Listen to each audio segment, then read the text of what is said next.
I get the cue that our camera is rolling, and it is. All right, good. So, my name is David Carlos, David Franklin, depends on when and how you know me. I am Master of Ceremonies. It's my job to welcome you all. This is like really exciting because normally, you know, we kind of have the whole space, but we compress everybody into one little section. But we've got so much overflow here that you guys are really starting to push the limits. I'm enjoying this. So I want to welcome you all. Today we've got a really great event. My job is just to welcome you and to thank our sponsors, kind of get things started, get everybody excited, right? Get you all enthusiastic. There's food outside. Hopefully you've stuffed your faces. There's alcohol. Hopefully you're still conscious. And we're gonna get started with just a few thank yous. So my first thank you is always to Microsoft. And it's kind of a weird company to thank. You know, they're a big, faceless organization. But in such an intimate environment with all of our best friends here together, I feel like they've done something bringing people together. And I think they deserve you know, a little bit of our appreciation. So thank you to Microsoft.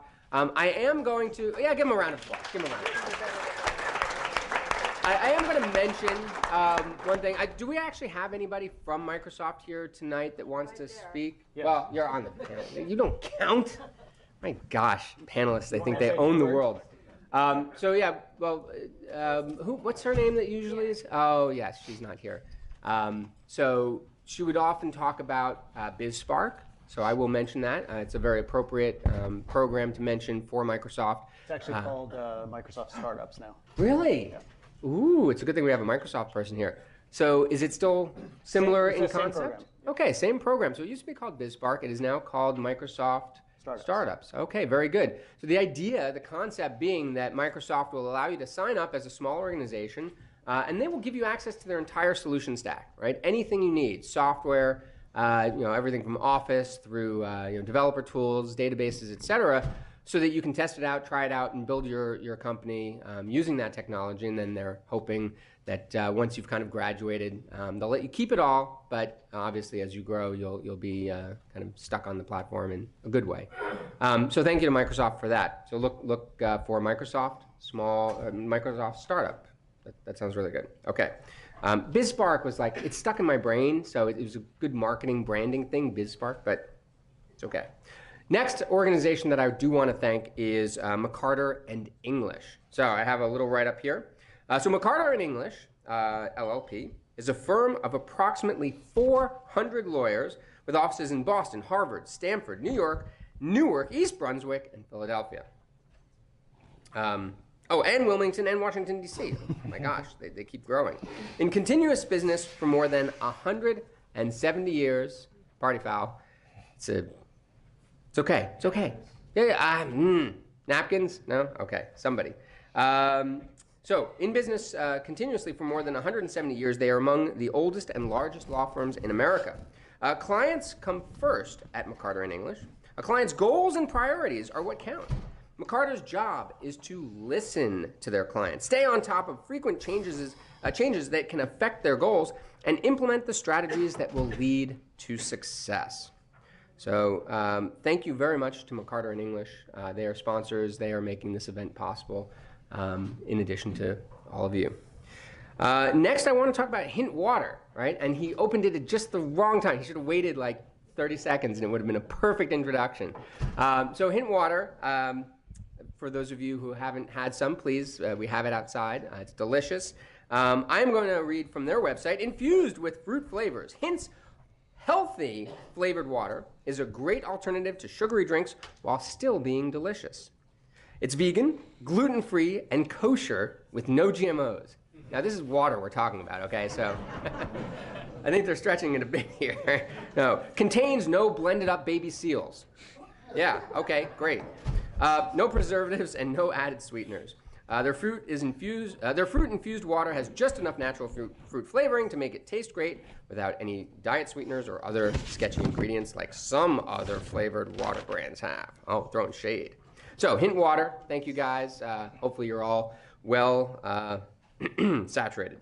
So, next is Visiotag. So I'm actually going to let Visiotag come up. They have a quick presentation. And Jeff, I will let you. Thank you very much. Let's see. Oh, it's working. So I'm Jeff Paul. I'm with Visiotag. Yeah. We've got our team here today. We have our founder and developer and videographer Steve in the back. We have Teresa over here on the right. We have a table outside. And so what we do is we're revolutionary technology to help people better watch YouTube videos. So we allow you to skip around, add metadata, add slides, things like that. It's a host-based service. It's very cool. We're so glad to be a sponsor here at Disruptive Technologists because we're disrupting how people watch video and how information is shared. So if you'd like to get a demo of it, we're outside to do it. All of these events are on our server. They're embedded into the Disruptive Technologists website. So when you see the videos, you'll be able to see how you can skip around in it. And very cool service. You can do it yourself, or you can have us do it.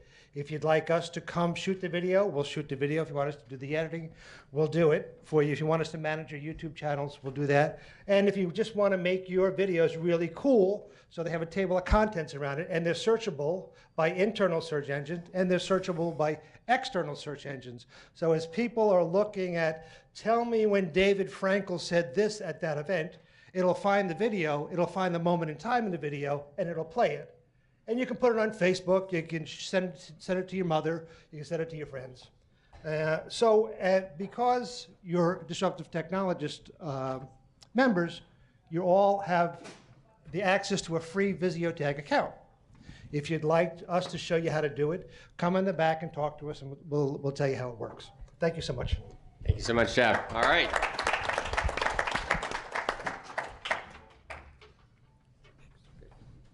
Next, we have a fun new sponsor. This is kind of a break from tradition.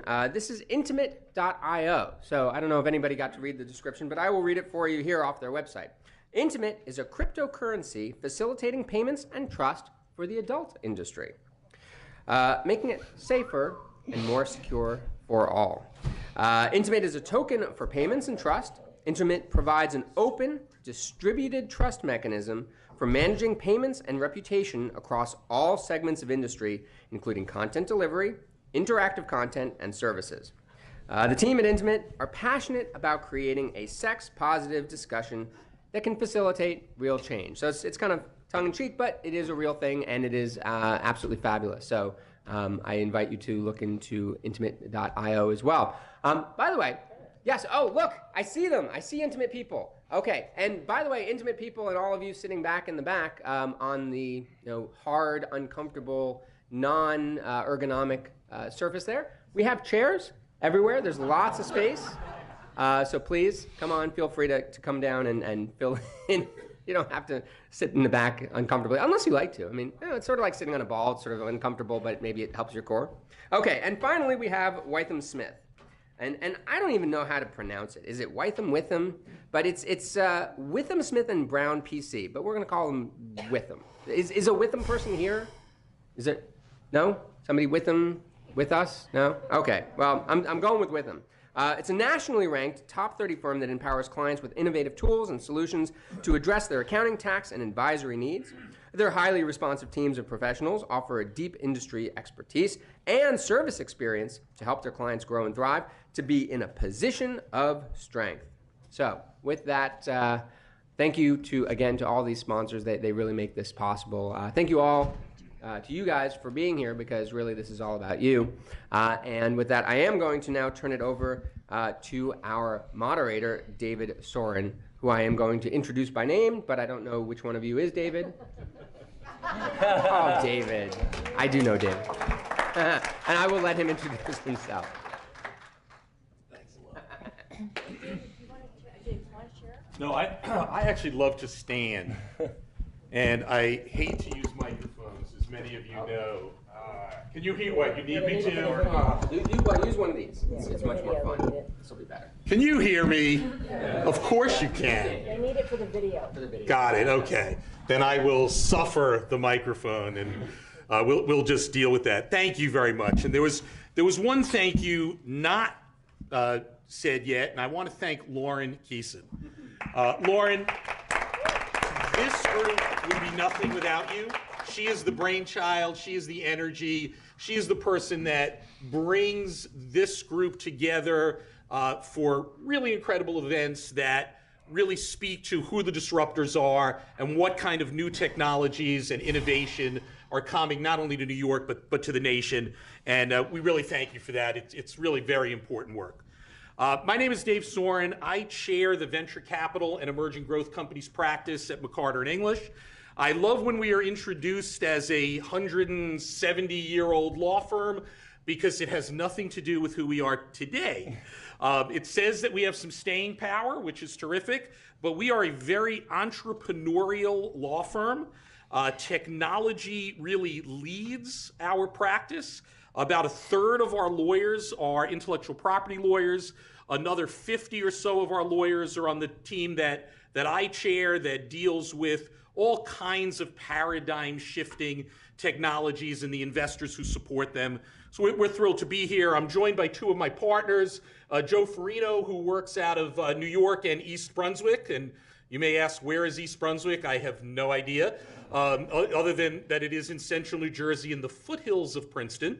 And Ben Rohn, who's the partner who leads our efforts up in our Boston office. Thank you both for being here. So tonight's topic is blockchain, smart contracts, cryptocurrency. We hear all about it. It's very mysterious to many. It's controversial. There are all kinds of existing and emerging regulations.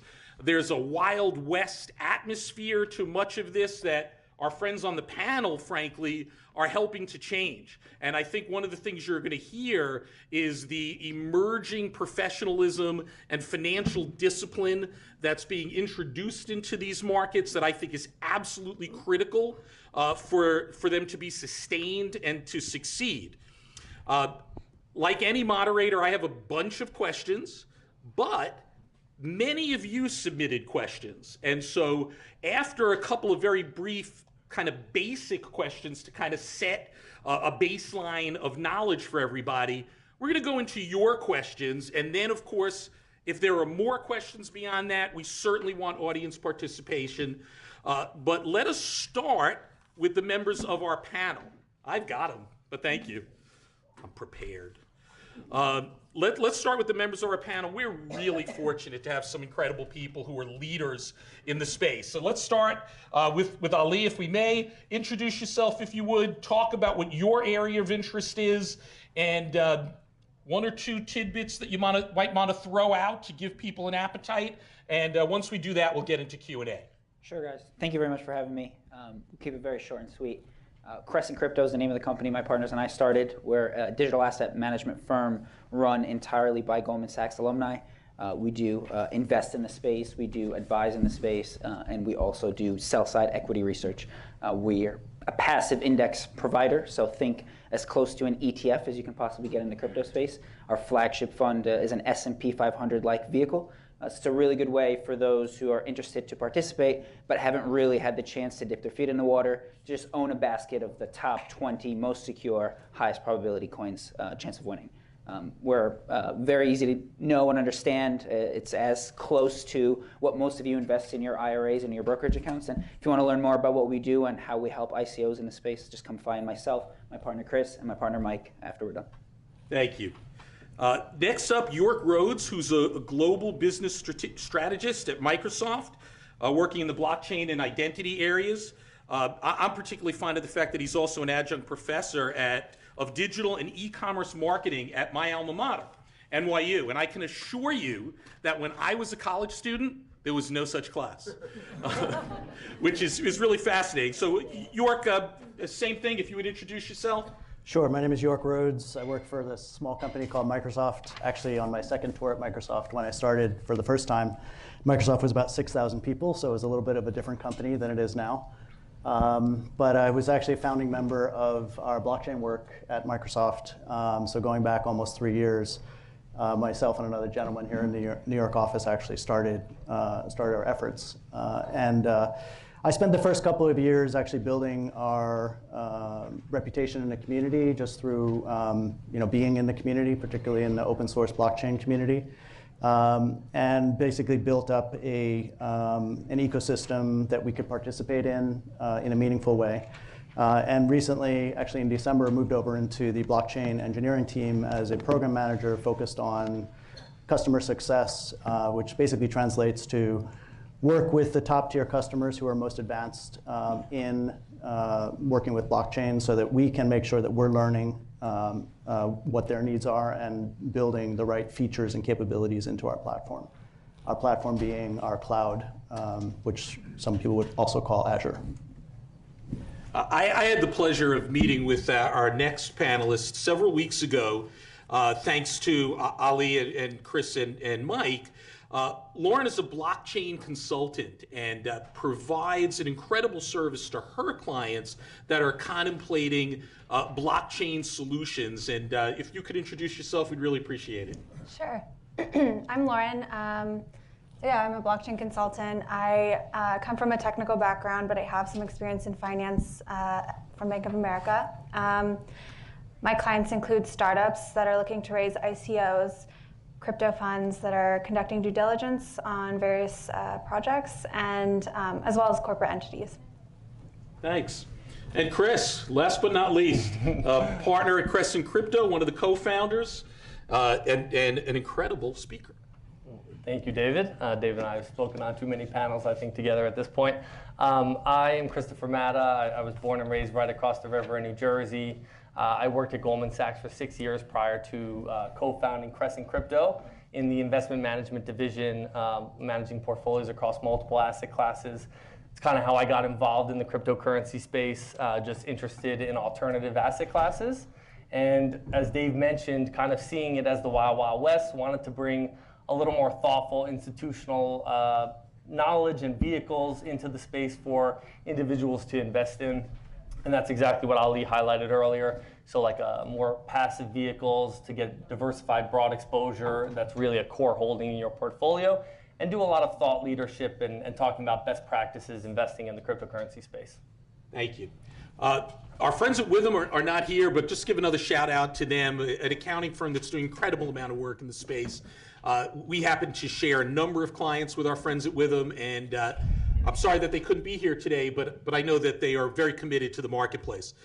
By show of hands, how many of you believe that you have more than basic knowledge of blockchain and crypto? All right. Okay, so that's really good. It is well more than half of you, but a little less than half of you didn't raise your hands. So let's just do as quickly as we can so we can get into some of the more sophisticated stuff. Let's start where I always start, which is at blockchain. So perhaps York and Lauren, if you could speak a little bit to exactly what blockchain is, what it isn't, and how it has what I believe is the most disruptive power that I have seen in my 30-year career representing technology companies. So blockchain actually is I call it a rabbit hole because the more you read about it, the more you want to read about it. And it actually took me probably 6 months when I first discovered directed acrylic acyclic graphs, essentially, in summer 2015, which is something I hadn't seen for quite a while since my computer science days at NYU. I'm also an NYU graduate, by the way. No doubt you graduated much earlier than I did. Well, thank you. It just took me long. So really 6 months of study, almost full-time on top of my job. So literally like almost 40 hours a week. So this is not a simple topic by any stretch of the imagination. And then it moves so fast because of the open source nature of the technology landscape that I also like to say that it takes another 40 hours per week to stay up to date, which you probably agree with. So it's a very interesting, complex technology. Like most inventions, though, it actually is a combination of things that we know well into a new form to create new qualities. So if you look at the underlying technologies underneath blockchain, whether it's cryptography or peer-to-peer networking or distributed systems or consensus algorithms, look up any one of those things and you'll see 20 years of history in the academic and the technology space focusing on these technologies. So the magic of this, like most inventions, is that people that we may or may not know who they are, also known as Satoshi Nakamoto. They put these together in very special ways to create new qualities. And those new qualities were designed specifically, very similar to the original premise of the internet, to engender trust in an open system that no one owns. Right? And that literally was the original premise of the internet. It was a distributed system that is not owned by corporations, that people can participate in a very egalitarian, open way. Now that obviously has changed over time as big companies have grown up around the space and taken control of various aspects of our access to the internet, hence net neutrality and all the other things that we talk about. But technically, blockchain is a distributed systems technology. The qualities that most people talk about are, one, it's cryptographically secure. It was designed through its consensus algorithm to be secure in an open network where we don't have to trust every party in the network. We don't even have to know who they are. And it was also designed to stay up to date and allow you to verify transactions on your own. Thank you. Lauren, do you want to add to that? No, I mean, that was pretty complete. Okay. David, may I add something? Please. Your explanation was great, and it's one of the best I've heard in a real long time. But I think it's, for some people outside of the computer science world, it's a little bit difficult to understand. We have a way where we think it becomes much simpler and a lot less sexy. Blockchain, at the heart of it, at the crux of it, is ancient technology. It's a ledger system. It's an accounting system, which is secure, and you can add many more layers to it. But all a blockchain is, it's a ledger. And the ledgers we're most familiar with in our personal lives are the ledgers of those of the banks where we bank at, whether it's Chase, Bank of America, wherever it is that you do your banking. They keep your balances. They know everyone else's balances. The ATM knows how much you have. They say -1 David, +1 Ali, and when they say -1 and +1, they're talking about US dollars. And they're keeping track of how much David has, how much Ali has, and we pay them a lot of money to maintain those ledgers for us. We pay them the ATM fees, the wiring fees, the balance fees, et cetera, et cetera. What Satoshi Nakamoto did was brilliant. He said, why do we need this central authority, this bank, to maintain this ledger for us? What if I were to take that bank, that ledger, I would give that same ledger to David, to Ali, to Chris, to Mike, to everyone else in this room. And now, whenever a transaction happens, we all go look at our ledger. We make sure David has one, except in this instance, we're saying he has 1 Bitcoin. We subtract 1 Bitcoin from David. We add 1 Bitcoin to Ali. And now all of us agree that David has 1 less and Ali has 1 more. That's great in that it's a lot more secure. We don't need to trust one central party. It's also a lot faster and cheaper. In that we don't need to pay someone to maintain all this for us. We become our own bank. We add many more layers to it that make it a lot more sexy and a lot more interesting, but at the heart of it, it's just a ledger that everyone has except one cent. Just one other point I want to add to that, because it's a very important point, which is the other special quality of this system is it has created digital uniqueness. Right? Digital uniqueness is why we can have currency in the technology. So if we think about the internet that we all know, right? We can copy text from a website and put it on another website, and there's no way to prevent that. So digital uniqueness actually prevents that.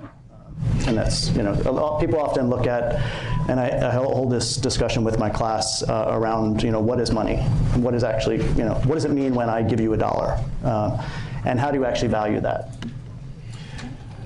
I didn't realize that we would get into some of the more controversial aspects of all of this early in the discussion, but this is a great time to do that based on what you guys have just said.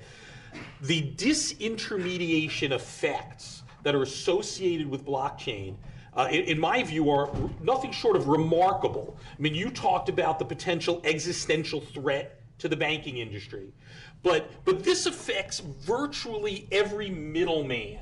And can you talk to that a little bit? What happens to the banking industry, venture capital, private equity, investment banking in the world of blockchain technology? Sure, I can kind of jump in here. So first, in the example that these guys were talking about with Bitcoin, really you can bring banking solutions to people that previously didn't have banking solutions. So you hear the 2 billion unbanked around the world. This is primarily an international use case for the most part, although even in the United States there are some people that are also unbanked and have difficulty getting access to bank accounts, especially for lower income individuals. But around the world, these people may have a cell phone, but they don't necessarily have access to credit cards and checking accounts, et cetera. Something like Bitcoin allows them to potentially store their wealth, use that to pay for goods and services, send money to their families cross-border very relatively cheaply, much quicker than it is with using a bank. Just coming from Goldman Sachs, it takes multiple days using, it's called the SWIFT messaging system, to send payments across borders. It's actually much faster just to get on an airplane and carry the money yourself. But something like Bitcoin and these other protocols allow you to send those assets all around the world relatively instantly. To add on to your second piece around how it's kind of disintermediating the investment banking side and the venture capital side, that kind of gets into the ICO space, which maybe we can dive a little bit into. ICO means initial coin offerings. And really, this is typically based off of a protocol like Ethereum or a platform where you can build smart contracts to raise capital for whatever project you want. And this essentially allows you to raise money from millions of individuals around the world without necessarily using an investment bank like you have to today. Teams of lawyers and investment bankers going out, marketing your product, gathering assets through broker dealers to invest. IPO is a very expensive process, and the ICO really has thrown that model completely upside down in 2017. It kind of got a little frothy, to be honest, and I'm sure we'll dive into that. There was a lot of fraudulent activity that happened, and just now the regulation is starting to really catch up to the explosion we saw in 2017. But I'm sure we'll dive a little Sounds deeper. like the frothiness in the digital marketing realm in the last couple of years. Also. Yeah, exactly right. There is no doubt about that. I'm going to reserve on ICOs and cryptocurrencies for a little bit to talk a couple more questions on blockchain, if I can. We're seeing a level of acceptance in younger generations, and I know, Lauren, this is something that you look at. Are millennials and younger people more drawn to accepting blockchain and cryptocurrency than perhaps some who grew up in an earlier era? I mean, I personally believe so. I think it's a really interesting technological disruption. I think last month in the U.S. Senate hearing about cryptocurrencies and regulation, the CFTC commissioner or chairman, Christopher Giancarlo, he brought up this interesting story about how he was talking to his niece, who was a millennial who had bought or invested herself in some Bitcoin, and he said something that was very interesting to the whole Senate, which was basically, we owe it to the millennial generation to take these digital assets seriously and regulate them seriously. And I definitely feel like there's a lot of reasons that millennials kind of like made this such a ginormous disruption. I think that it's, first of all, because we were the first generation.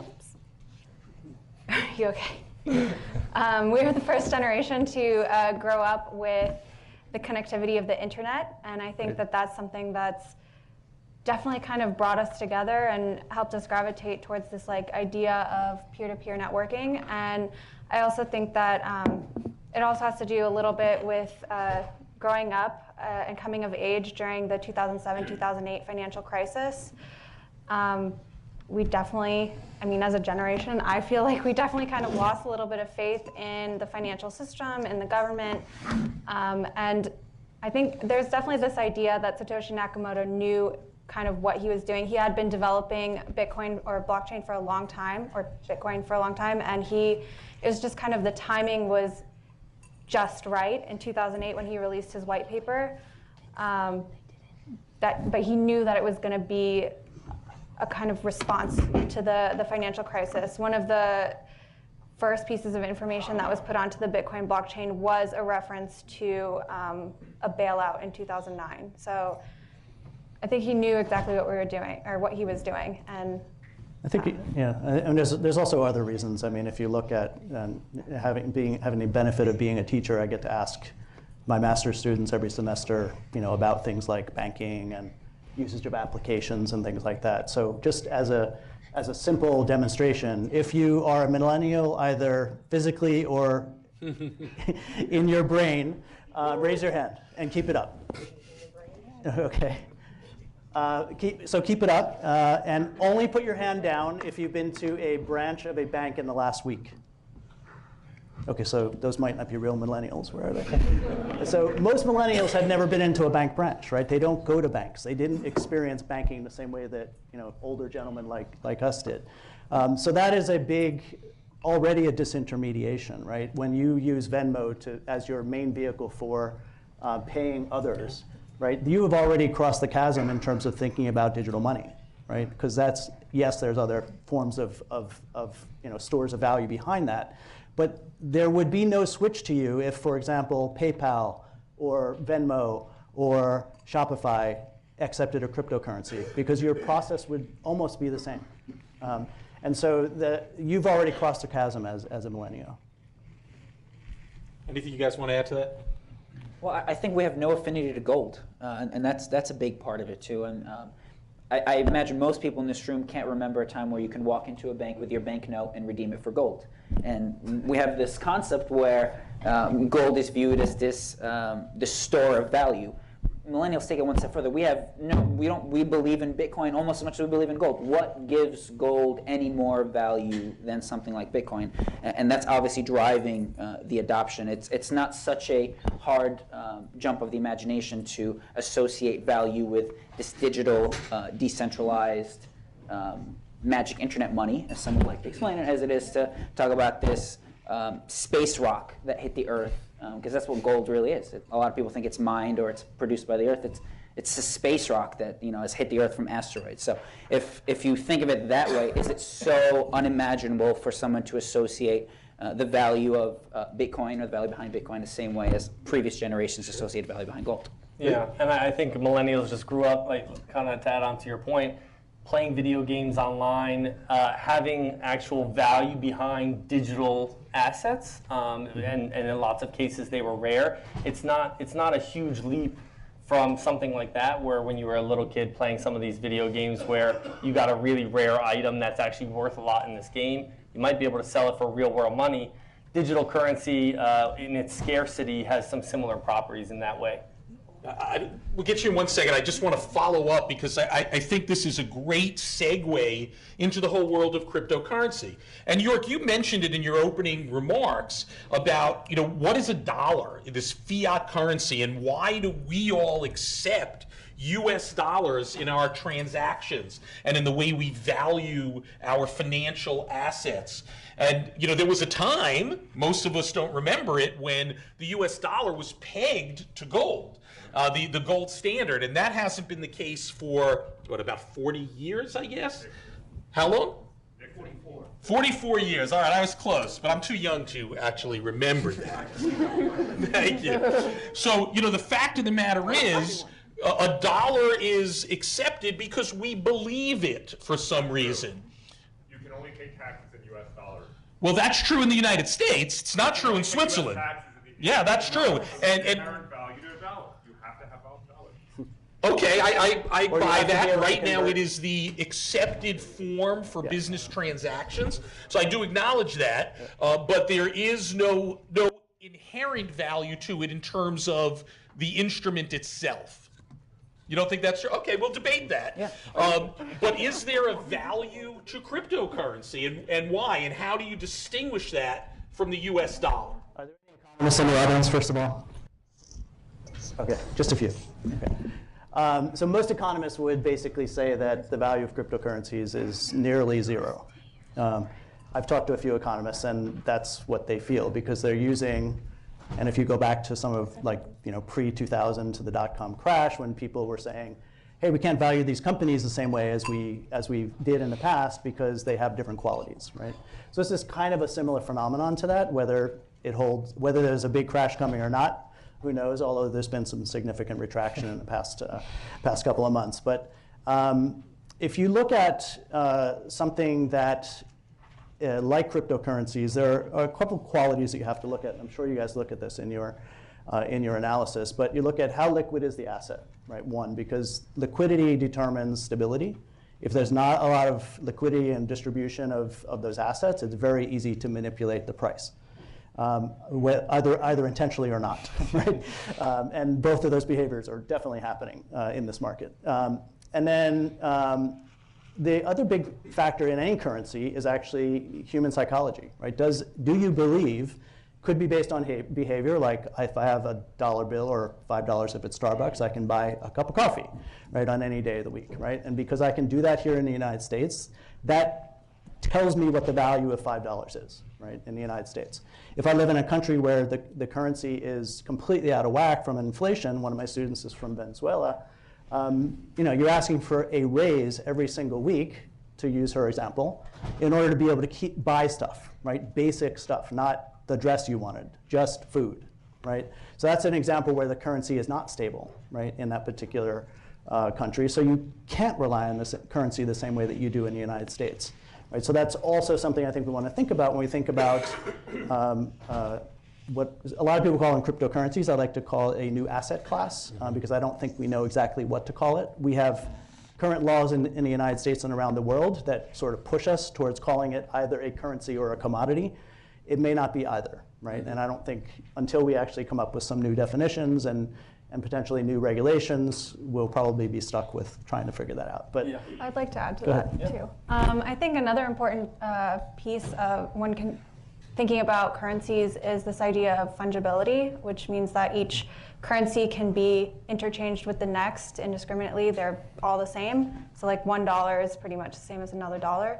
But when you think about Bitcoin, something like Bitcoin is not as fungible as you would expect because you're basically tracking them, and if it gets sent to a wallet that's blacklisted, that Bitcoin is inherently worth less because you don't know where it came from. So, I mean, there that's are a good lots example. of, So like the Fed recently auctioned off Bitcoin? Yep. Those are cleaned Bitcoin. Those are worth a lot of money, right? Yeah, but one could say the same thing about dollars. So I'd like to pick out that point a little bit. If dollars are used for money laundering and many illicit things, and a person who is known for illicit activity, their dollars are worth less. And there's entire markets made out of taking those dollars that are worth less and trading them. But so it's all. I think that point is mute at the very least. I don't know about that because, I mean, once a dollar is left a money launderer's hands or something like that, once it passes on to somebody else who's a good person, it doesn't matter where it came from. Whereas a Bitcoin, it keeps its history. So let's take that same scenario. Once that Bitcoin leaves that dirty or blacklisted and it's now with someone else, it's the same exact thing. It's at the point where it is in that blacklisted wallet or at the point that it's with that illicit drug dealer per se. That may not be the case though in the way that when you see now the FBI and regulatory bodies are able to track these pretty well, and that kind of reduces the illicit use case of something like Bitcoin. But when someone's accepting it as payment maybe from someone that is blacklisted, you see exchanges today like Coinbase and others that are actually shutting down those accounts that may be even just transacting with. So even when it leaves that wallet, it may not necessarily be completely clean. Maybe there is some kind of process down the line that changes that. Gentleman in the back, you have been very patient. You have a question. Excuse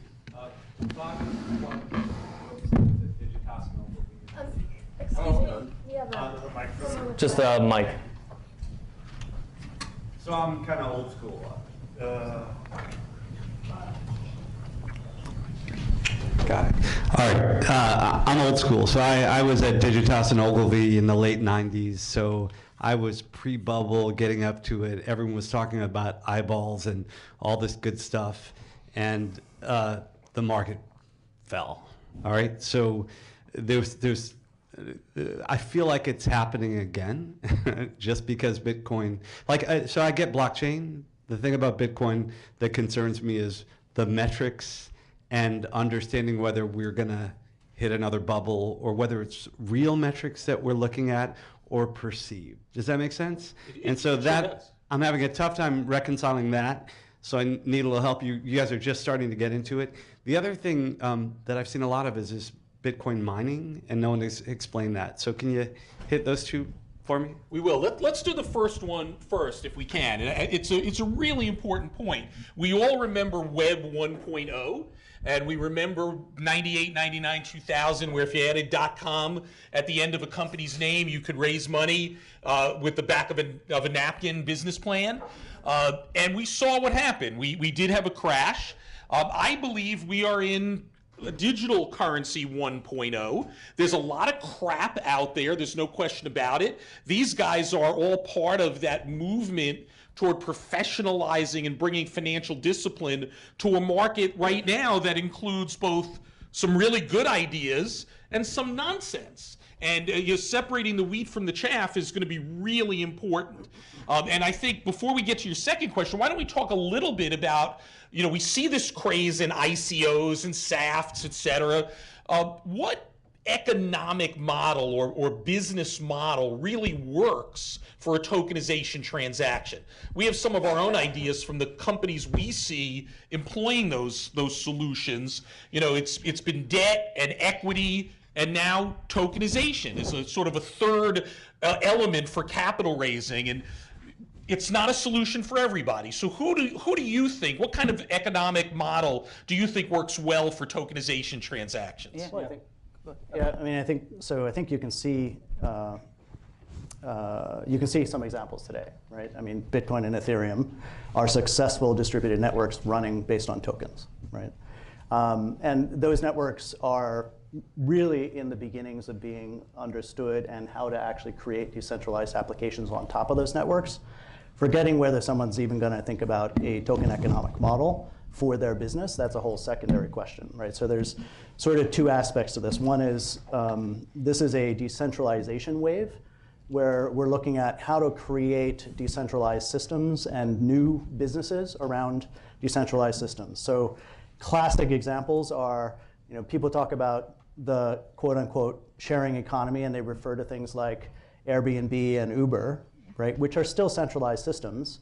And the only sharing aspect of it that you've been given permission to do is say rent out your bedroom, right, for a 30% kick to Airbnb to do that transaction, right? And the reason we do that is because we don't have a way today, besides decentralized cryptocurrency technologies, to actually perform a transaction between two individuals digitally to do that physical exchange, right, which is the bedroom, right, in this particular case. So you can now do that, right? You can remove the intermediary of someone like an Airbnb or an Uber, and effectively you could create markets without those intermediaries. And this dramatically changes the nature of how we think about businesses and how we think about technologies. Now, if you take that sort of to the next wave, which is how do I create a network economic model around that sharing economy? That is where tokenization comes into play, and particularly tokens. And a lot of people who are writing white papers are thinking very hard about what does it mean to be a token-based business and have a network economic model around my business.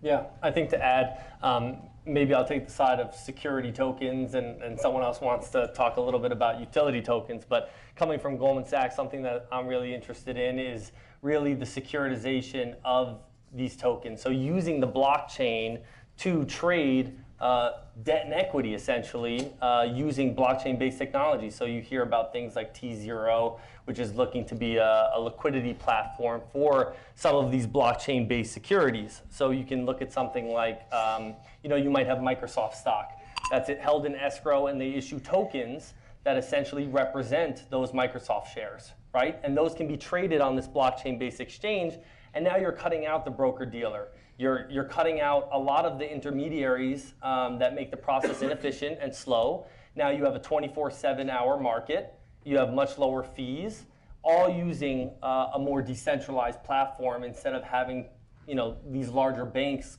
kind of control that process. And that will also allow smaller companies to more easily issue securities and equities in their company. Today, like I kind of mentioned before, it's really expensive to do an IPO. You see it less and less today, and it's really only the largest companies that are doing it. Now, for a small business, even like ourselves, maybe you get to the size of a $20, $30, $40 million company, you actually have a real business, and you can issue a token an equity token on your business and essentially be able to raise money at a relative valuation, and people can participate in the asset ownership of your organization. And it's much easier. You don't necessarily need an investment bank to go through that entire process and take all those layers of fees. You can do it by still following Reg A or Reg D or whatever the appropriate regulations are for your specific raise, but you may be able to raise capital from millions of individuals without going through the accredited investor or broker-dealer network. And the theory of that being you can reduce the cost of capital, and Absolutely. you democratize access to capital to interesting investment. You reduce fees, you increase transparency, you can trade 24/7, there's better liquidity, you don't need as many intermediaries. There's a lot of, I mean, this is the dream. There's a lot of scalability steps along the way to get to this, and hurdles to get over, but this is what people are really developing right now. I mentioned T0. You also have platforms like Polymath and Harbor, which are looking to help people launch these security tokens in a regulatory compliant way. What fascinates me the most is a little bit far different from the securitization. It's the utility tokens that are getting a little bit taken backwards. And what fascinates me most is the utility tokens, and those are the ones that I guess are easiest to understand for most people. It's what York mentioned. We live in a world with toll collectors, with all these intermediaries that we just give access to a lot of our data to. We pay them to do so many things for us, and we've become the product. We're the product on the Facebook platform. We're the product for these banks. We've given up so much for services. What the blockchain does, and what fascinates me most, is these companies and these issuers who are giving us back that power, giving us back the power to be our own banks, the power to be our own insurance companies, the power to be our own real estate brokers. Why do we need title companies? Why do we need authorities to tell us what we own? Why do I need to pay someone to confirm that I own my house to do a refinance? There are so many things that we've gotten used to. Even there's so much legal work that is almost unnecessary. Things like smart contracts allow us to disintermediate so many of these intermediaries that we've become so accustomed to using, and almost don't know how to survive without them. So I'm fascinated. All the lawyers. You're on board with Dave's on board. No, I'm on board with he's that. He's a lawyer and he's on board. I am absolutely on board with that. The lawyers If I may, these aspects that you're talking about, I think they're absolutely fascinating.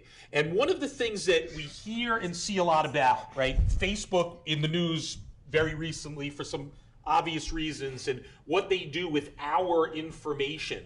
This is going on in the healthcare industry, where our doctors are empowered to sell our information on a de-identified basis, and they make the money off that. Financial intermediaries who sell our financial information. I was talking to an economist from NERA who, as a lawyer, I'm very concerned about the declining labor intensity across every industry you can think of today. And when you think about how an economy survives, where you have producers and consumers, what happens when we have this enormous productive capacity, mostly driven by technology, and you no longer have a need for labor? Where do they have the resources to buy the things that our productive capacity capable of producing?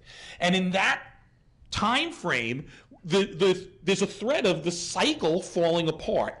And so, there are things that we talk about in terms of a reallocation of income, et cetera. But what I find really fascinating, like you, Ali, is the impact of this disintermediation and bringing the power back to those of us who rightfully own that information. And I got this, it's not an independent thought. I was talking to an economist from NERA who was basically saying that she believes that blockchain and digital assets are the solution to the decline or a solution to the decline in labor intensity that we're going to see over the next 10, 15 years, because we are going to have revenue streams as individuals that we don't currently have, because those property rights are being monetized by others. Yeah. I think that's fascinating. Sir, you had a question. Thank you very much. I have two questions. One, what is the energy cost of a Bitcoin? The reason that's an important question is because the more secure the network is, the number of miners determine the security. So if there are a lot of miners, the network's very secure. If there are a lot of miners, there's a lot of wasted energy. We're talking about the energy use of Ireland or something crazy like that. So if anybody knows better than I do, what's the energy cost of a Bitcoin? Second question is, it seems like the real value over time is less the currency and the disintermediation of a money system, and more the immutability of the data that lives on a blockchain. So it's not just currency data you can put on a blockchain, you can put any kind of data on a blockchain, but it is public and it's immutable. It's immutable because it's resistant to censorship, it's borderless, and it's very resistant to hacking. So two questions, what's the energy cost of Bitcoin? How do we solve that? Because that's a real problem. We hit peak CO2 and we're coming down, and now Bitcoin's gonna take us back up, like that's a real problem.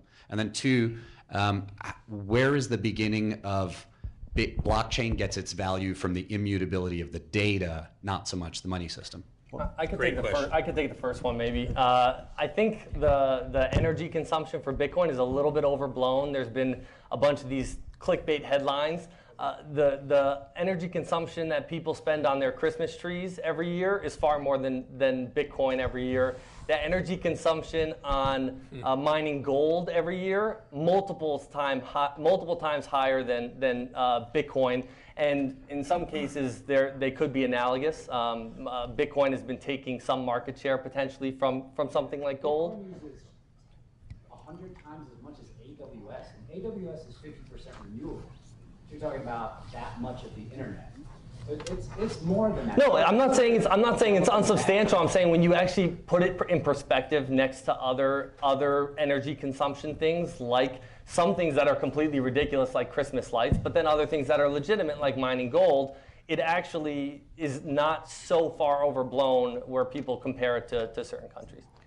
I mean, I think that is an important point, and you get a lot of questions like that in when there's disruptive technologies around. People ask questions about, but what about this? But what about that, right? Because they don't want to believe, right? So there is definitely a high energy consumption for mining Bitcoin, for sure. But compared to other things, right, exactly, it may not be higher than some things that we do on a regular basis that no one's ever quantified, like Christmas trees, right, for example. On the other half of that, I think we're already at the point where blockchain as a technology and its immutable qualities has already started to be realized. And that's where you see essentially every major enterprise, including every major bank, that is thinking about disruptive technologies, not just because it might be disrupting or disintermediating their business, but because they're looking at the value proposition of this new disruptive technology and what it could do for their business to make them more profitable, as an example, right? So if you talk to basically any enterprise that I speak with, and I talk to a lot of enterprises because that's our focus, probably 10 to 15 projects are going on inside those enterprises, focused very specifically on the decentralized nature of this technology, the open nature of the technology, and the immutability, essentially, of the data, both on-chain and off-chain, and how you actually manage that, and how you make value out of that for your business. I think the one point that perhaps you were looking for in the mining is the transition from proof of work to proof of stake, and that's the real answer to what you're looking for. The problem is real. Obviously, no one wants to use more energy than Ireland or Christmas trees or gold. Just because something is a lot doesn't mean it's okay because it's less than something else. I think the blockchain ecosystem and the developers understand that. Proof of stake and the game theory behind proof of stake, and perhaps a little bit too complex for this forum, but it's a way of not doing work, not using massive amounts of energy for a very similar outcome. And for those of you interested in answering that question for yourself, just look up the proof of stake versus proof of work, and it'll answer why mining isn't going to be as big of an issue in the future as it is right now. Yeah, I think the relate. I was just going to say as one point, the Ethereum network has had on its roadmap proof of stake since it was launched in 2015 into beta. So there is a plan for that network, which is the second largest network, to actually largest in nodes, second largest in value, to actually move to proof of stake. And we're sort of right around that happening now. People are testing out proof of stake to think about how to get there. Yeah, I think the more pressing question at the end of the day, we talk about regulation, right? SEC regulation, commodities futures. There are solutions to that.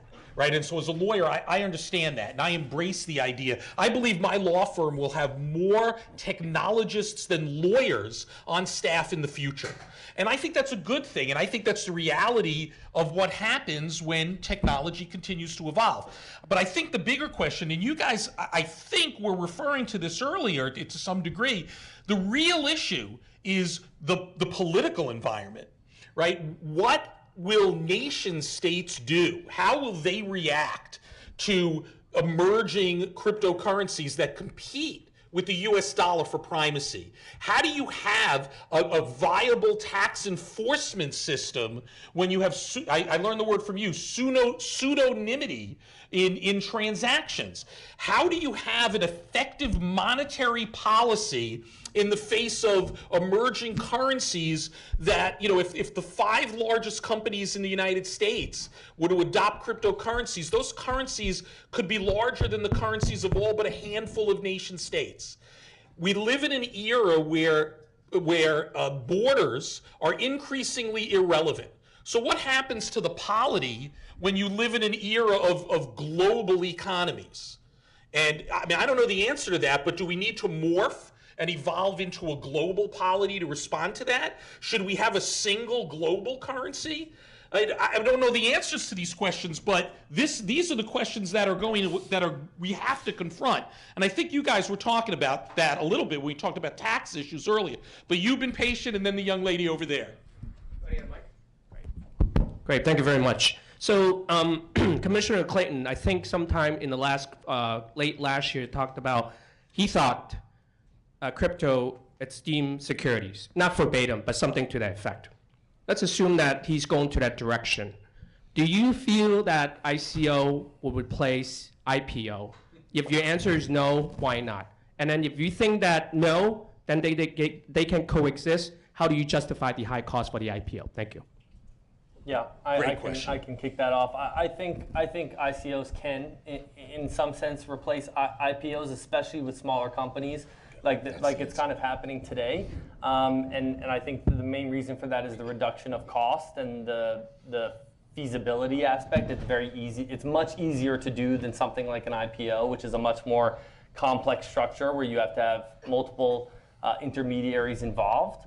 In terms of, what was the second half of the question? Can it coexist? If it doesn't replace it, can they coexist? Would they coexist? Yeah, it's possible, but I also think that, I think it's possible to coexist. Obviously, right now they're coexisting. In the long term, do they necessarily coexist? I think maybe there might be more of a shift towards ICOs because it may be cheaper, but it depends on every company's goals. I mean, investment banks today can play some benefit in that maybe they have access to high net worth individuals or something that a specific company is looking for, while ICOs can get you really that more broad market exposure in certain cases. I mean, not every company needs a blockchain too. That's something to really think about. I mean, most companies really don't need one. Yeah, well, if it's a security token, though, you can still issue a security token where you don't necessarily need a blockchain, but it's still cheaper to issue your equity via token than maybe via a traditional. I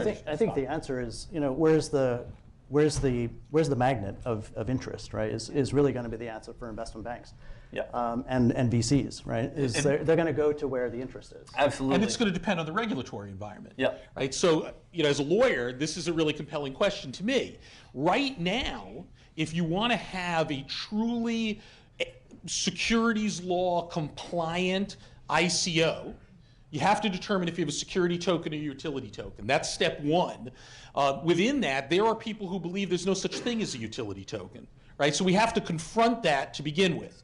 I believe that whether or not there's a utility token versus a security token, the regulation will evolve so that utility tokens are regulated the same way that security tokens are. Right now, our only precedent is looking to a 70-year-old Supreme Court case, because the definition of security isn't included in our regulatory landscape. It's not defined in the statutes. It's defined in one Supreme Court case that's 70 years old.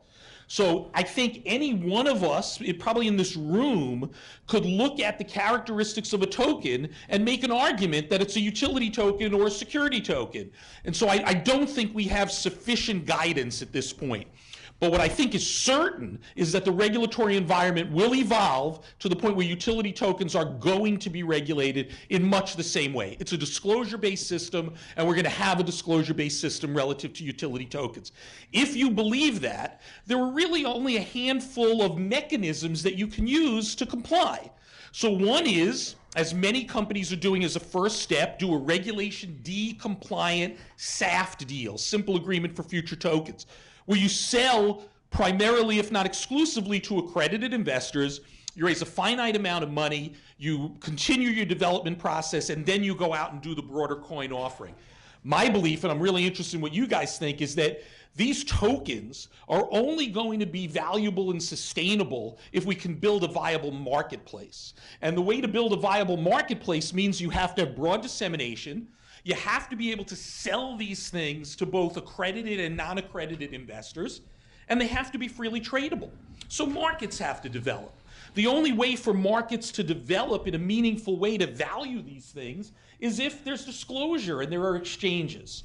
So step one is the possibility of doing a Reg D compliant offering. Beyond that, there's only two mechanisms that work. There's a Reg A or Reg A plus mechanism that we've all been talking about, but you can only raise up to $50 million with that mechanism. And it's great because you can sell to non-accredited investors, free tradability, et cetera, but there's a limit on how much you can raise. So to answer your question, I believe that ICOs are an elegant solution for the right companies, depending upon the business model, to raise a significant amount of money, but not enough money to justify the cost and the ongoing disclosure issues and living life as a public company. So I believe they will coexist, and they are different solutions for different companies. If you're trying to raise more than $50 million, the only viable solution is a registered public offering. And you could do a public offering of tokens or coins, just like you could do a public offering of debt or equity.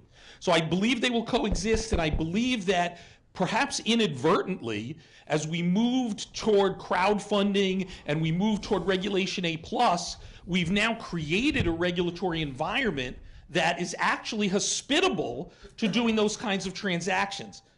The problem we've seen is too many issuers believed this was easy money, there was no disclosure obligation, I could do what I want, I bullshit the hell out of everything that I'm selling. Those will fall by the wayside. Sounds like a startup. Sounds like who? Sounds like a startup. Well, I represent a lot of startups, and most of them are really good, but so I believe that's what's the issue. percentage of success of VC-backed startups? What's that? What's the percentage of success of VC-backed startups? Not 10%? If we're lucky? So that's why I say it sounds like a startup. No, I get you. No, that's absolutely right. Look, that's high risk, high reward investment dollars. And we can talk about this, and Chris and Ali, I think, be particularly interested in, and Mike, about the emergence of digital currencies as a viable asset class in their own right that are part of an appropriately diversified portfolio. Yeah, it's definitely a fascinating question, and you can see there's so many ways to go into this. My take on it is simple. I do think they're going to both coexist, and the reason why that needs to happen is ICOs solve for a very particular problem, one that you can't necessarily do with an IPO. When an entrepreneur issues an IPO, you own a piece of his company, you own a piece of everything he does going forward in the future. What an ICO potentially has the opportunity to do is monetize a very specific revenue stream or a very specific project.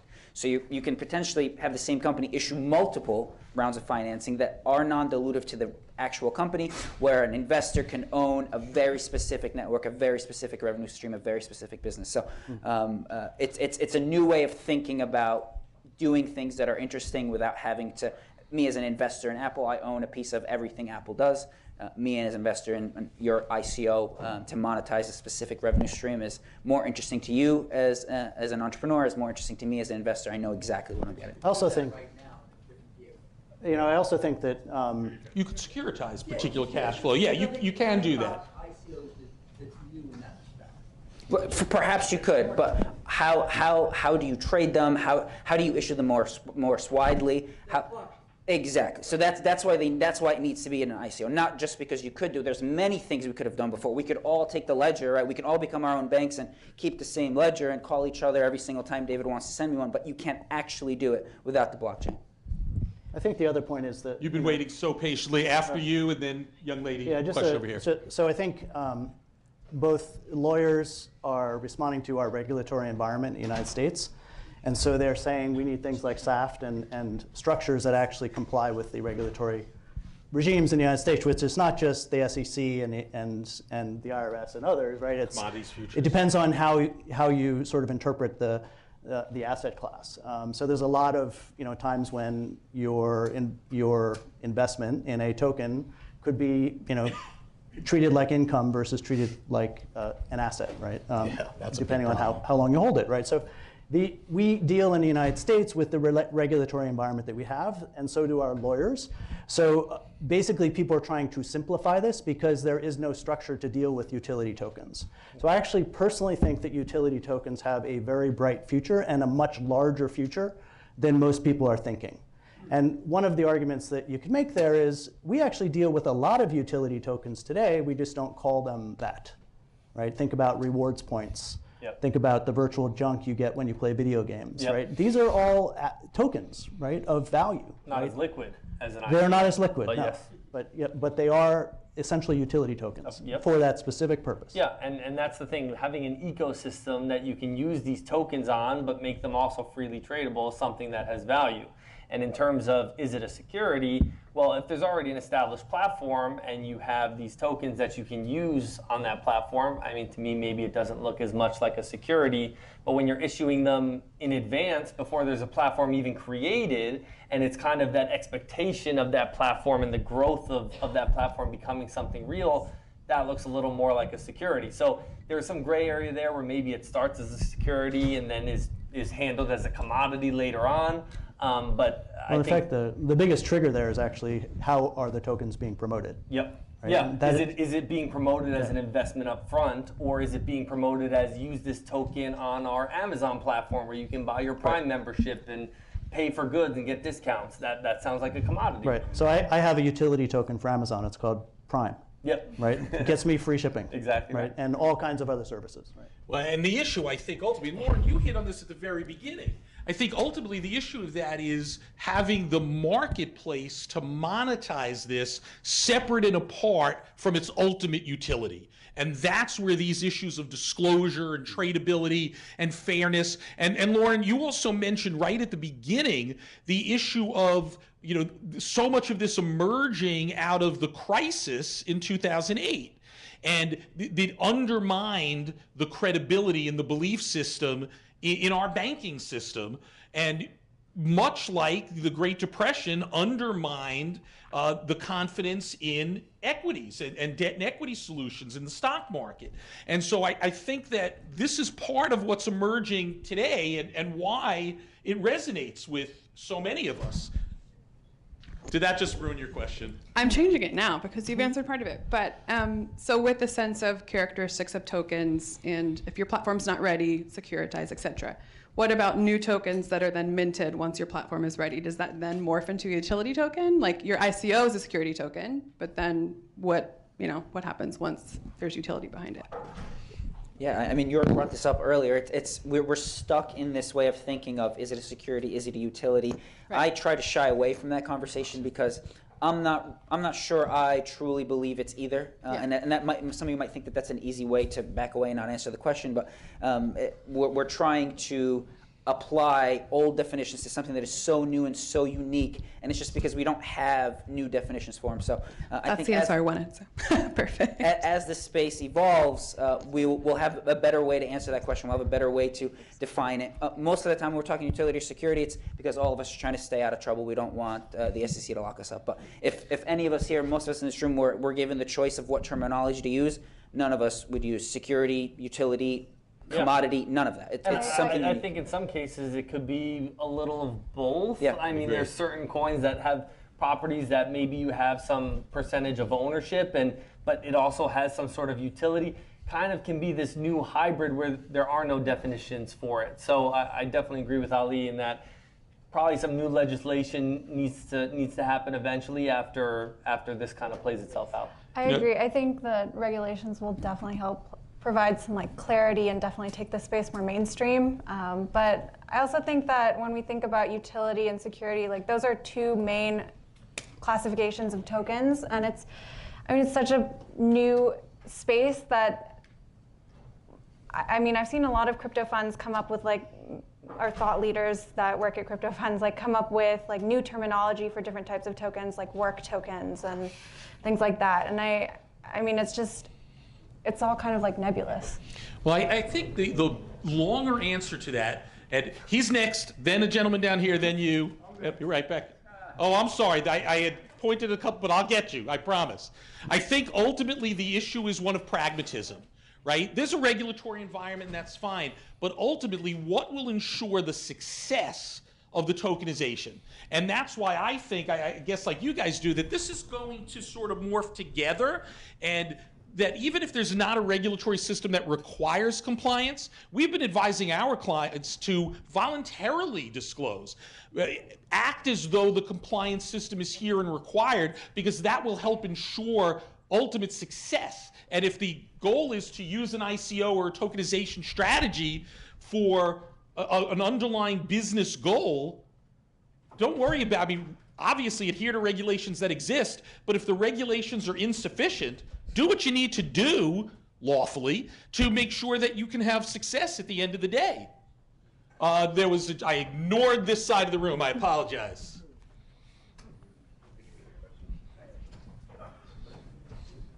Thank you. I have two quick ones. One is for Professor Rhodes. If you could tell us about the technical innovation that you're seeing out there that's the most exciting to you, maybe in the last 6 months or a year, because I know we're all on board with the blockchain concept that's out there, but what's most recent that you're seeing that's amazing? And then additionally, if you guys could speak a little bit to how you think debt would function in a blockchain world, what does collateral look like, who's issuing what in exchange for it, and just walk us through the mechanics of that, please. Yeah. So, and actually, I'll just comment on debt. Actually, a lot of people in the blockchain space are like, debt? Why would we create debt again, right? This is where we are today, and we're stuck in it, right?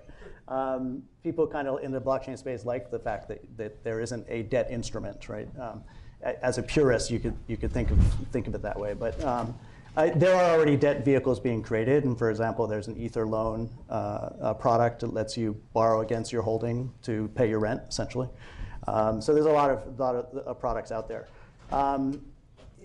So there's most of the innovation is happening in the startup space, because startup founders are very good at ignoring reality, right? And that's why they're so successful, right? And why they do things that we don't expect to happen and to be done, right? So that's a wonderful quality of founders. I'm not being negative at all, right? It's like, I don't know what happens in a bank, so therefore I can create my own system, right? So I would say, at a protocol level, foundationally, we're seeing the emergence of high-speed, quote-unquote, lightning networks, both on the Bitcoin side and on the Ethereum side, and in other spaces where we're doing off-chain transactions, peer-to-peer, private connections, high-speed, open channels, state channels on the Ethereum network, for example, that allow you to do some really amazing things because they overcome the speed problems, they overcome the privacy problems. Scalability. Which overcomes scalability and privacy, essentially. So that sort of changes the dynamic of what you can do, and that is where there's a lot of work going on. People are in the protocol layer, they're calling it layer 2, essentially, right? Getting faster protocols that are off-chain, essentially. They get staked back to the chain, so you're still maintaining state in the chain. That's actually wonderful work that's going on now in Plasma on the Ethereum side, and you're seeing it on the Lightning Network on the Bitcoin side. There's lots of other protocols that are emerging, at that layer that they're interesting but unproven. Which obviously Bitcoin was once and Ethereum was once, right? So we have to give a little bit of leeway there. But at the enterprise level, we're seeing things like, I guess at the enterprise and the startup level, this idea of tokenization of assets. So whether it's my apartment or my condo and I want to sell shares in my condo, right? My class was actually saying, you can't afford to buy an apartment in certain cities in China because it's too expensive, but you could buy a fractional share of that apartment potentially, right? So that's an example. There's companies doing that in the startup space. In enterprises, we've already seen the CME group did the digitization of gold, where they're basically enabling gold to be more of a liquidable, tradable asset, or commodity, I should say. There's also work going on like that in the food commodity space, right, where you can open up new markets by digitizing the commodities that are being grown in fields.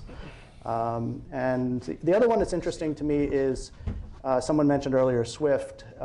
SWIFT is a sort of an antiquated money transfer, regulatory compliant money transfer scheme that's very expensive and time consuming. So if you're a large corporate and you have 1,000 bank accounts around the world, it becomes very hard to manage and hugely labor intensive. You have hundreds of, I can just tell you from experience from working in the banking system, there are hundreds of people in a room sitting right now just clicking a button over and over again. It's ridiculous. To make sure that these payments are matched correctly between these banks. It's insane. So I mean, the ideal world for a corporate like a Microsoft or a large multinational enterprise would be to have essentially one liquid pool for all of our banks, all of our bank accounts around the world. And there's a couple of different projects going on now where essentially currency and local currencies around the world are being digitized and into tokens, such that you can move those around the network in a liquid fashion and make that management of essentially your currency pool across the bank accounts much easier.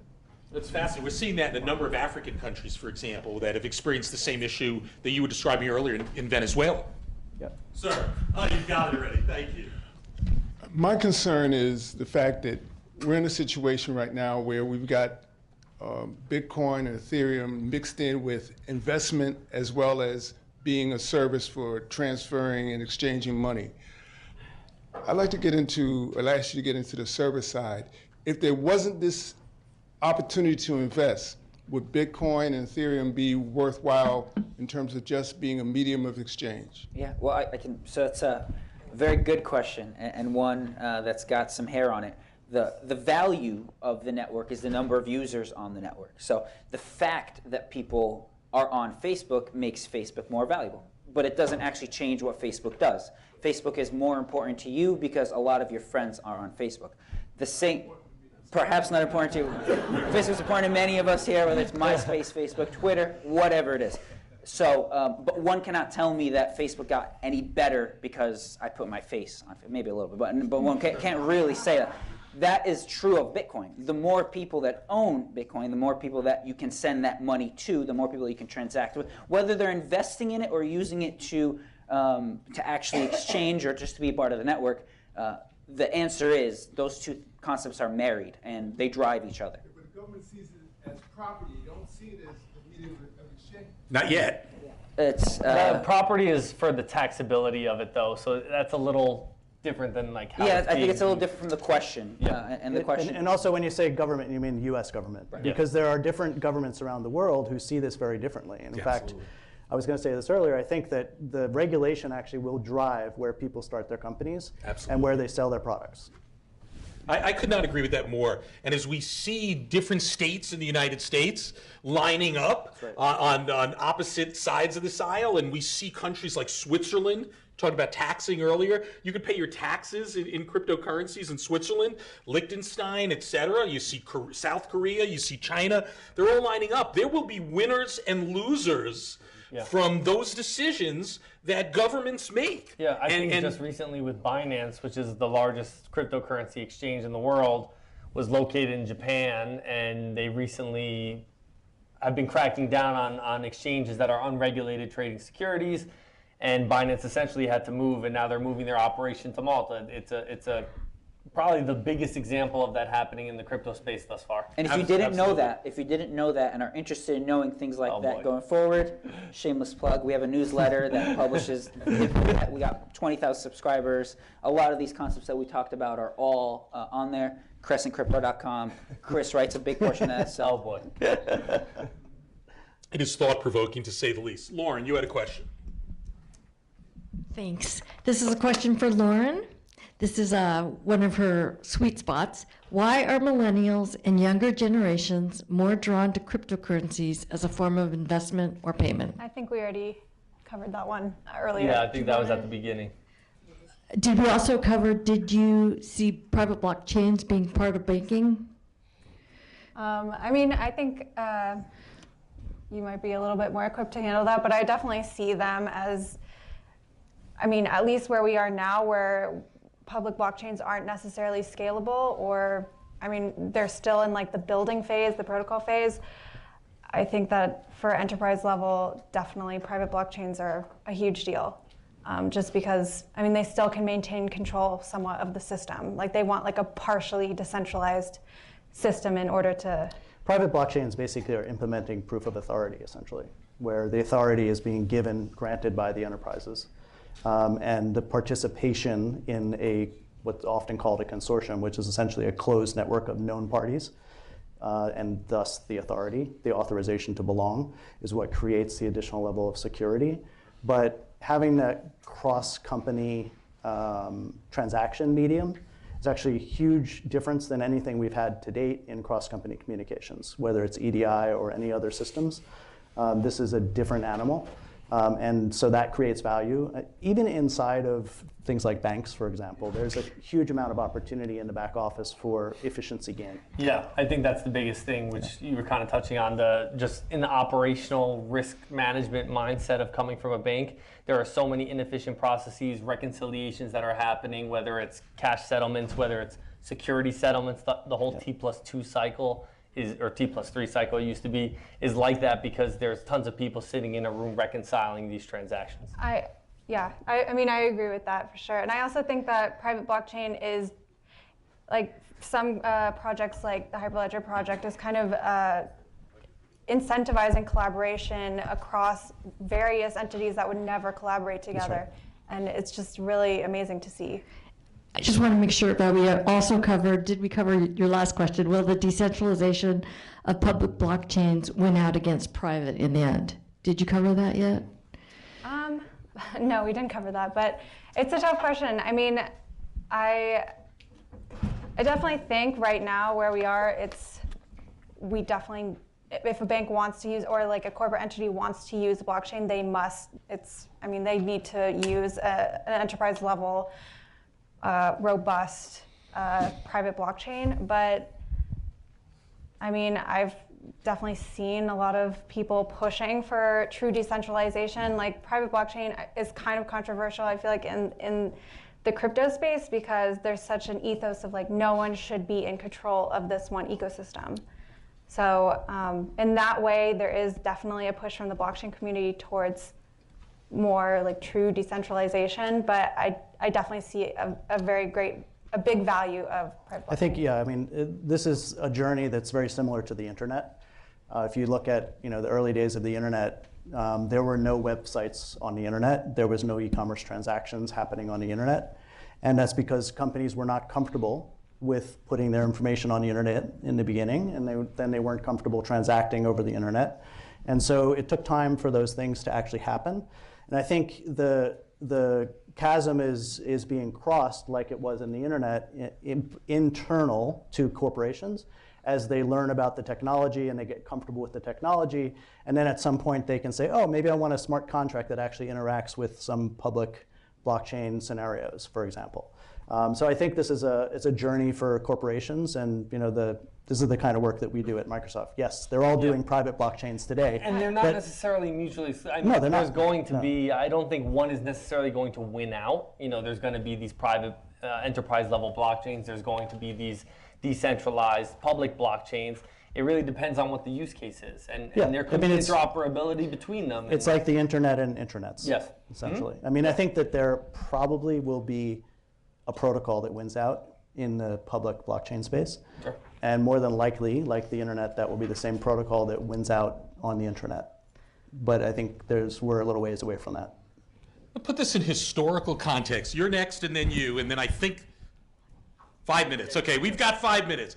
But you know, to put this in historical context, in 1993, which is just 25 years ago, I did a public offering for a company that was in the enterprise software solution for companies that had to move and manage large blocks of inventory.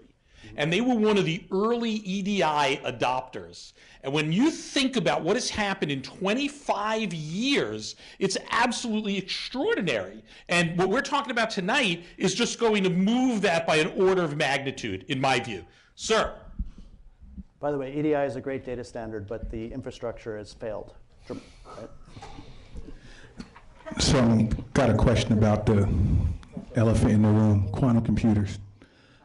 So obviously the quantum computers, 100 million times faster than your desktop, can break SHA 256, which encrypts transactions on the blockchain. I'm curious what solutions to that you have seen out there, and if those solutions are going to be a problem in addressing some of the scalability issues that we continue to see. Yeah, we hear this question often, and typically it comes from a position of someone who is either skeptical or fearful of what could potentially break blockchain. How could it fail? And the answer I typically give is, we discuss this often, is the immutability of the blockchain is what really gives it all of its value. The idea that we can't change it, or once something is written, it cannot be changed. Quantum computing is obviously a threat to that. We've taken a view at Crypto Crypto that is actually far out, that we are nowhere near the level of which being able to break the capacity needed to change over 51% of the ledger is very difficult still. And number two, you would have to ask someone why. Why would you use a quantum computer to break or steal from or change the Bitcoin platform, for instance? And most often, the reason is greed. And if you were to agree that you're using these types of computers to steal value, well, I would tell you that the second you steal value from the Bitcoin blockchain, the second you break the algorithm, the second it's no longer immutable, you're actually stealing something that you've made worth zero. So there's no value in breaking the Bitcoin platform or the algorithm. There's no value in trying to change the ledger if your motivation is greed, because you're stealing something that is now worthless. I think the one point the one counter argument a little bit to that is that you have products where you can essentially short something like an underlier like Bitcoin. There could be some malicious activity where if someone did have a way to essentially break the immutability, break SHA 256, and or you could. Right. You could also just be Jamie Dimon and 1 week say. Yeah, exactly right. Say one thing and then the next week say the other. Say it's great. Yeah. Not to pick on JP Morgan. I think that actually that argument about quantum computing is similar to the argument about electricity. It's very much of a I don't want to believe argument to some extent, and where you hear people asking that question. Didn't MIT and also the folks over in Singapore study that and come to a conclusion? So actually, quantum computers can. Well, I think you raised the question about cost, actually. Quantum computing is extremely expensive today, right? So it's not, and there's not a lot of it, right, out there yet. Most people think we're probably, and I'm usually a fairly, I always short people's dates, but most people think we're around 10 years for really viable quantum computing. In that time frame, the cryptography around Bitcoin or other blockchains will probably change. Completely different, probably. I actually asked. I have a colleague who's doing cryptography work in Microsoft Research, and I asked them this question because it came up. Because there is one blockchain that's marketing itself as being quantum resistant. By the way, it's a bunch of bullshit, based on what we just said.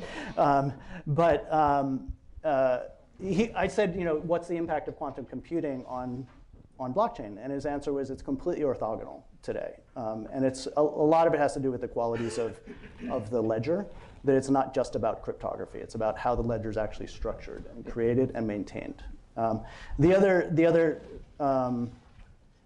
point, I think, is if you can crack Bitcoin with a computer today, that same computer can crack every other private thing that we have in the world, right? So I think it's a really important point that this is not just a problem for one technology. It's a problem for everything that we rely on today, including our smart locks at home and our phones and everything else, right?